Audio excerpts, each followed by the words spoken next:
భగవద్గీత సర్వ మానవాళి కోసం. తృతీయోధ్యాయః యది హ్యహం న వర్తేయం జాతు కర్మణ్యతంద్రితః మమ వర్త్మానువర్తంతే మనుష్యాః పార్థ సర్వశః.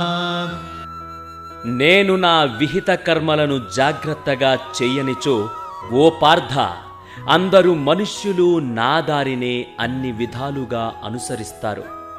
ఈ భూలోకంలో తన దివ్య లీలలలో భాగంగా శ్రీకృష్ణుడు ఒక గొప్ప నాయకుడిగా, రాజుగా తన పాత్రను నిర్వహించాడు. ఈ భౌతిక ప్రపంచంలో శ్రీకృష్ణుడు అత్యంత ధర్మాత్ముడైన వసుదేవ మహారాజు పుత్రునిగా వృష్ణివంశంలో దర్శనమిచ్చాడు.